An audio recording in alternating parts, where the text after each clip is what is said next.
उसमें आश्रय देने के लिए यह बनाए हैं। इसी नए घर का हम पवित्रीकरण करें। हम इस समय एक वचन सुनेंगे। हम भजन संहिता 127 अध्याय का हम पहला पद को हम सुनेंगे। उसमें इस प्रकार लिखा हुआ है, यदि घर को यहोवा ना बनाए तो उसके बनाने वालों का परिश्रम व्यर्थ होगा। यदि नगर की रक्षा यहोवा ना करे तो रखवाले का जागना भी व्यर्थ ही होगा। इसे वचन पर आस्था और विश्वास रखते हुए इस वचन के आलोक में मैं कलीसिया का बुलाया और ठहरा हुआ सेवक होकर के इस घर का संस्कार के लिए जो लोटा में जल है और इसमें किसी प्रकार का कोई मिलावट नहीं है, इसे लोटे के जल को मैं संस्कार करूंगा। इससे पूर्व फिर से और एक वचन को हम स्मरण करें। कुलुसी 3 उसका 17 पद में कहा गया है, वचन से या काम से जो कुछ भी करो सब प्रभु यीशु मसीह के नाम से करो और उसी के द्वारा पिता परमेश्वर का धन्यवाद करो। आमीन। इसे वचन पर विश्वास करते हुए मैं कलीसिया का बुलाया और ठहरा हुआ सेवक होकर के इस जल को संस्कार करता हूँ। त्रिएक परमेश्वर पिता, पुत्र और पवित्र आत्मा के नाम से आमीन। आइए हम प्रार्थना करें। सारे उत्तम आशीषों को देने हारा पिता परमेश्वर, तेरे पुत्र जीवित यीशु के सामर्थ्य नाम में हम तुझे धन्य कहते हैं कि प्यारे पिता परमेश्वर आज हमारे लिए तो उत्तम जीवन दिया है और प्यारे प्रभु जी इस जीवन के लिए भिन्न भिन्न तरह का जीवोपार्जन का संसाधन, खेती बाड़ी, नौकरी, व्यवसाय देकर के हम एक एक के जीवन को नित्य प्रतिदिन तो संभालता है। साथ ही साथ प्यारे पिता परमेश्वर हमारे रहने के लिए, सिर छुपाने के लिए, प्यारे प्रभु जी कदम को स्थिर करने के लिए भी हमारे लिए घर द्वार दे करके हमारे पारिवारिक जीवन को तो आगे बढ़ाता है। प्यारे पिता परमेश्वर आज लकड़ा परिवार में प्यारे प्रभु जी इस घर की आवश्यकता थी और इस घर को प्यारे पिता परमेश्वर तो बनाने के लिए उन्हें उत्साहित किया और प्यारे पिता परमेश्वर इस तरह का विचार उनके मन में उत्पन्न किया और इस विचार को लेकर के प्यारे प्रभु जी वे अपने कदम को आगे बढ़ाते हैं और समय की पूर्णता में है प्यारे प्रभु जी यह भव्य और सुंदर भवन अपने रहने के लिए, इष्ट कुटुंबों को उठाने बैठाने आश्रय देने के लिए प्यारे प्रभु जी उन्होंने आज तैयार किए हैं और इस घर का निर्माण करके ऐसा ही यूं ही इसमें प्रवेश नहीं करते हैं, वरन प्यारे प्रभु जी इसका पवित्रीकरण संस्कार करते हुए तेरी सच्ची उपस्थिति के साथ इस घर में वे प्रवेश करके तेरी सच्ची उपस्थिति को इसी घर में प्यारे प्रभु जी एहसास करना चाहते हैं। इसी निमित्त प्यारे प्रभु जी आज का यह दिन हमारे लिए निर्धारित किया गया कि हम इस घर का पवित्रीकरण करें। इसलिए प्यारे प्रभु जी जो साधारण जल था उसी साधारण जल में प्यारे प्रभु जी हमने तेरे जीवित वचन को हमने मिला दिया है और साथ ही साथ प्यारे प्रभु जी उसको तेरे नाम में हम संस्कार कर दिया है। प्यारे पिता परमेश्वर यह साधारण जल नहीं वरन यह तेरी आज्ञा से जुड़ा हुआ जल होने पाया है। इसलिए इस जल में फिर से अपना स्वर्गीय आशीष को जोड़ आशीषित कर।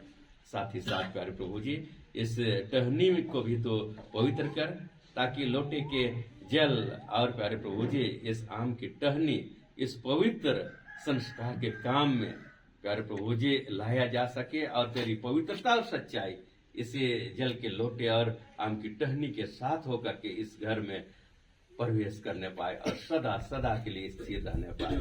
इसलिए प्यारे पिता परमेश्वर इस जल और आम की टहनी को पवित्र करके प्यारे प्रभु जी इस जल का छिड़काव हम जहां जहां करेंगे वहां वहां तो अपनी सुरक्षा, पवित्रता और सच्चाई सदा सदा के लिए स्थिर रखें ताकि इसमें किसी भी प्रकार की दुष्टता की शक्ति, हानि और नुकसान ना पहुंचा पाए।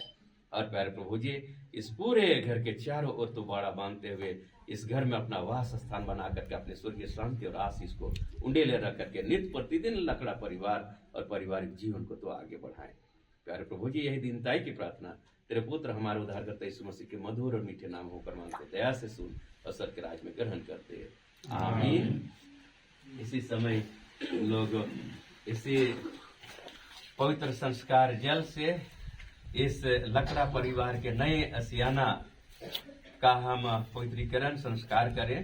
त्रिएक परमेश्वर पिता, पुत्र और पवित्र आत्मा के नाम से आमीन। अब हम लोग इस घर को खोलेंगे।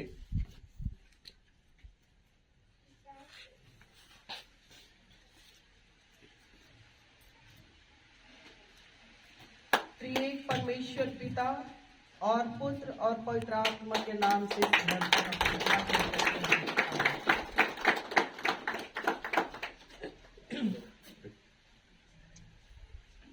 हे फाट को अपने सिर ऊंचा करो, हे सनातन के द्वारों तुम भी खुल जाओ, क्योंकि इसमें यहोवा प्रतापी राजा प्रवेश करेगा। और वह प्रतापी राजा कौन है? वह तो जीवता परमेश्वर है। आमीन।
संदीप इधर काम क्या है भाई बरं